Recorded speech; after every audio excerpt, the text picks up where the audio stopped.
sudah meluangkan waktunya untuk hari ini bersama dengan saya calon guru penggerak tingkat 5 untuk mewawancarai salah satu kepala sekolah dalam pengambilan keputusan. Terima kasih Pak. Ya, begini Pak, jadi dalam memimpin sekolah terkadang kita menemukan kasus-kasus, beberapa kasus yang kita hadapi dan itu menimbulkan dilema di diri kita Pak sebagai seorang pemimpin.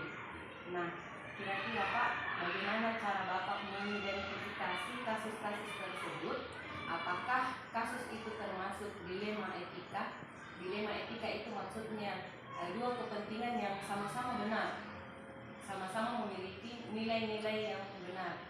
Kemudian, apakah termasuk dudukan moral? Maksudnya dudukan moral itu ada yang satu benar, ada yang satu salah, seperti itu. Jadi bagaimana cara Bapak mengidentifikasi kasus-kasus yang seperti ini? Terima kasih atas pertanyaannya. Alhamdulillah kalau saya melihat pertanyaan itu sangat bagus. Karena di suatu lembaga itu tentunya kita tidak akan lepas daripada suatu kesalahan. Cuma memang tadi ada kategori yang kata-kata itu kasus etika dan kalau kami pribadi sebagai kepala sekolah itu tidak menggunakan etika moral. Artinya kita menyelesaikan kasus ini betul-betul tidak ada dididikan antara pihak satu dan pihak lain. Nah, sehingga pertanyaan saya nggak valid karena kami disuruh ini dan tentunya yang kami pilih ini yang berkaitan dengan keadilan. Kalau kami pilih yang moral berarti kami biasa berat sebelah bahwa kita selalu pemimpin itu tidak ada memilih pihak satu pihak kedua. Nah, ada pun permasalahan contoh yang sering kita alami pasti muncul Bu, pasti ada. Baru-baru ini kan ada zaman COVID baru-baru ini. Ini suatu permasalahan yang memang harus kami secara dibicarakan dengan jernih, dengan sahabat, karena muncul dilema dua pihak di situ. Apa inti permasalahannya? Tidak boleh anak-anak ke sekolah tanpa vaksin. Ada juga keberatan orang tua mengatakan kenapa khusus divaksin. Nah, saya bilang akibatnya Bu, kalau anak-anak kita tidak divaksin tidak bisa belajar di sekolah tentang langsung. Sehingga alhamdulillah solusi yang kami ambil pada kami dapat, kami kumpulkan semua orang tua dan kami panggil ketua komite dan tokoh-tokoh komite dan masyarakat kami kumpulkan dalam suatu ruangan untuk membahas ini. Alhamdulillah hasil pertemuan itu yang tadinya siswa kami hanya sekitar 70%, alhamdulillah sekitar 90% sudah menyelesaikan vaksin. Sehingga tentunya ini salah satu contoh misalnya yang kami sampaikan padahal banyak. Dan karena ini mengatakan salah satu contoh saja kita sampaikan, ini yang baru-baru. Kemudian permasalahan kedua adalah bagaimana yang termasuk masalah yang bisa sampaikan juga. Kan ini juga terus terang berkaitan dengan COVID itu terjadi suatu masalah di siswa. Di siswa itu pertama mulai kelas 1, kelas 2 itu banyak yang kurang lancar membaca, tahu membaca tapi kurang lancar. Kenapa? Karena 2 tahun kita ada COVID. Nah, sehingga tatap muka yang dilakukan itu memang jarang kita lakukan. Tatap muka saja biasa langsung itu biasa terkendala oleh kemajuan belajar siswa. Nah, sehingga kami sampaikan kepada teman-teman ada bengkel, kami buatkan bengkel sekolah itu tapi menampung siswa yang masih kurang lancar dibantu oleh guru menurut kami untuk membina. Ya, alhamdulillah dari hasil itu sudah ada sekitar ya tadinya 12 itu sudah ada 3 orang sudah membaca. Ini tinggal masih dibenahi lagi. Saya kira itu salah satu jawaban kami yang disampaikan. Terima kasih Pak. Ya, baik, jadi berdasarkan kasus-kasus yang pernah dihadapi di sekolah ini Pak, nah bagaimana cara Bapak menjalankan keputusan untuk mengambil keputusan jika masalah tersebut ada di sekolah ini?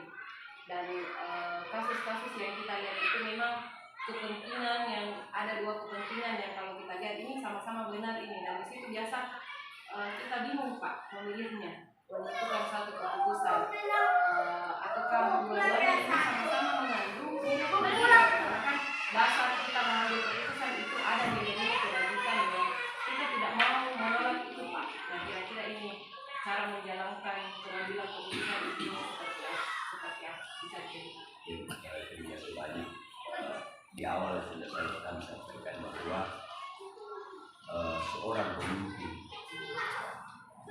harus betul-betul punya skill bahwa masalah-masalah yang dihadapi tanpa ada satu kesabaran, kemudian kerjasama di solusi yang kami ambil pada penyelesaian masalah itu.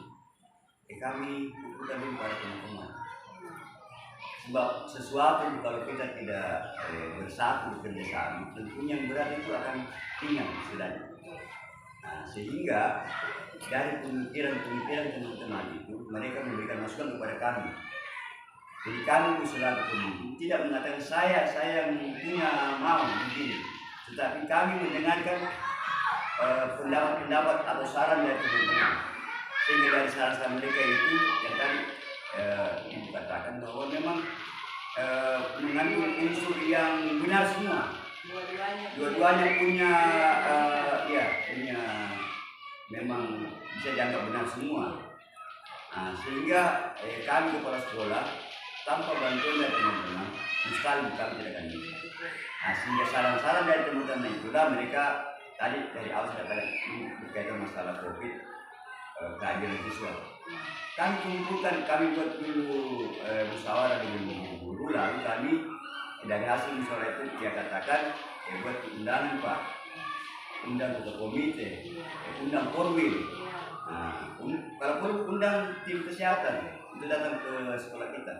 Alhamdulillah yang kami usulkan itu memang kita terlaksana. Nah, jadi artinya di dalam permasalahan ini tentunya kami dari selaku kepala sekolah maupun yang lain usahakan agar betul-betul kalau ada masalah jangan kita menyelesaikan sendiri. Kita libatkan unsur-unsur yang ada di lembaga kita untuk membantu menyelesaikan masalah itu. Sehingga alhamdulillah apa yang menjadi masalah itu berkat kerjasama teman-teman, maka permasalahan itu bisa diselesaikan dengan baik. Jadi di sini saya bisa menarik kesimpulan. Jadi cara Bapak mengambil keputusan itu ya dengan komunikasi, bekerja sama dengan semua pihak yang ada di sekolah, termasuk juga langkah-langkah atau prosedurnya ya Pak ya, sudah diutarakan tadi, mengusulkan rekan-rekan guru, juga bisa mengundang ketua komite, korwil, orang tua murid untuk membicarakan masalah yang menghadapi dan bisa mencari solusi yang itu keren sekali Pak. Nah, pertanyaan selanjutnya Pak, kan tadi sudah diceritakan kasus, kemudian cara Bapak mengambil keputusan dan langkah-langkahnya. Nah, kira-kira nih Pak, menurut Bapak tantangan apa yang sering ada atau biasa yang kita hadapi dalam pengambilan suatu keputusan? Apa yang kira-kira menjadi tantangannya? Segala persoalan, segala permasalahan yang diselesaikan dengan cara apapun, tentunya pasti ada muncul ketidakpuasan dari pihak. Tetapi menyikapi hal itu kami dari teman-teman kepala sekolah bahwa itu yang terbaik yang kami lakukan. Apapun hasilnya, karena ini merupakan hasil kesepakatan mau tak mau, istilahnya tidak ada seringkali sini Bu. Kami istilahkan itu yang diputuskan kita Anda mau puas tidak puas ya tergantung dari pihak itu mau bagaimana mau begitu. Kami tidak bisa memberikan, jadi itulah kami katakan kami menjalankan sesuai dengan hasil yang pernah kita sepakati. Artinya kita konsisten. Konsisten. Terkadang memang ada dua kepentingan atau dua pihak yang salah satunya benar, yang satunya itu biasa membingungkan Pak memang. Jadi kami itu betul-betul saya pribadi atas nama kepala sekolah. Begitulah sistem kami di dalam sesuai dengan apa yang disampaikan beliau. Nah, sekarang nih Pak mengenai waktunya, kan biasa kalau ada kasus, kira-kira kalau waktu menyelesaikan kasus itu apakah punya jadwal tertentu atau langsung diselesaikan pada saat itu juga atau punya prosedur atau cara-cara menyelesaikannya? Jadi bagus sekali. Sesuatu permasalahan itu kita harus pertama-tama mempelajari dulu. Ini termasuk saya sebenarnya langkah. Tidak langsung kita membuat kesimpulan. Kita pelajari dulu itu kasus apa yang menjadi permasalahan. Nah, sehingga dari penemuan masalah ini atau hal yang kita dapatkan, itulah kita diskusikan, mencari solusi alternatif pemecahannya. Nah, sehingga dan tentu menggunakan waktu, tidak mungkin bahwa satu hari 2 hari tidak. Jadi kami itu menunggu apa yang terjadi berdasarkan dengan waktu. Oh, ini sudah menyelesaikan, kita harus selesaikan. Jadi memang kita lihat situasi dan kondisi. Nah, kemudian sebelum menuju ke situasi dan kondisi, kami sudah berhenti bahwa sudah ada masalah seperti ini. Nah, kita mau pelajari dulu apa permasalahannya. Nah, setelah kami dapatkan permasalahannya, kami menunggu tadi. Nah, kami menunggu lagi bagaimana kelanjutannya, apakah berkembang atau bertambah. Jadi sesuai kondisinya. Nah, alhamdulillah setelah kami melihat, kami menyelesaikan seperti itu. Seperti yang tadi dari Alus sampaikan bahwa banyak bercerita dulu, kenapa aku tidak sekolah?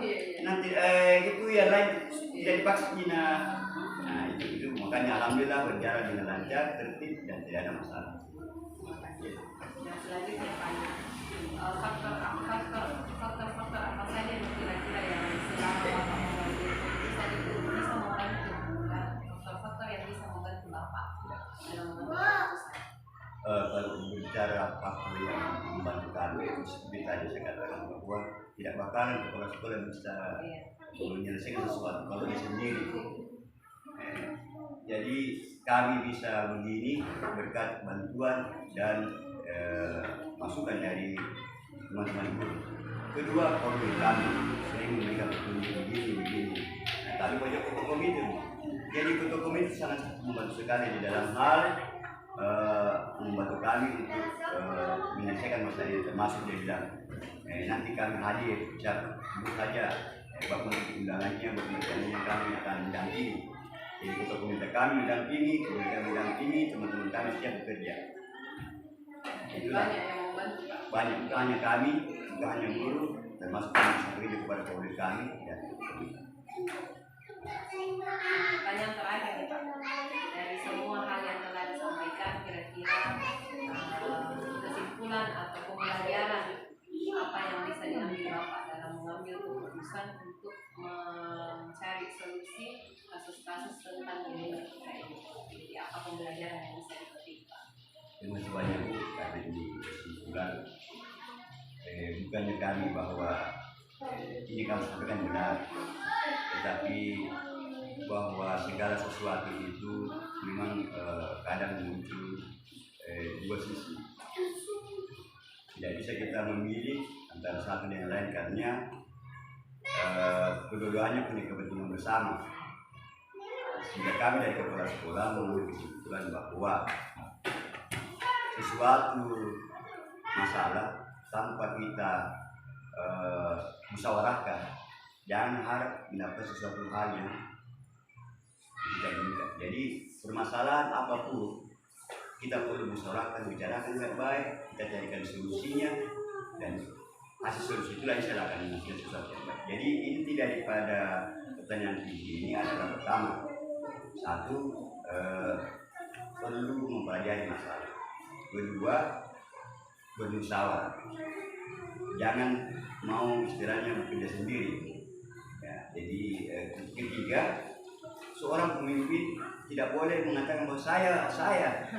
Nah, jadi mereka harus bagaimana mendengarkan juga teman-teman lain. Nah, sebab yang tadi saya katakan berat sama hidup, ringan sama ini.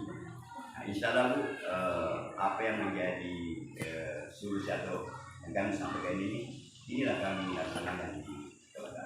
Oke Pak, terima kasih atas jawaban yang sudah disampaikan hari ini. Saya sangat bersyukur sekali Pak karena jawaban-jawaban Bapak ini justru ini juga bermanfaat bagi saya. Saya belajar dari Bapak bagaimana cara mengambil suatu keputusan sebagai seorang pemimpin. Sekali lagi saya ucapkan terima kasih Pak. Assalamualaikum warahmatullahi wabarakatuh. Waalaikumsalam.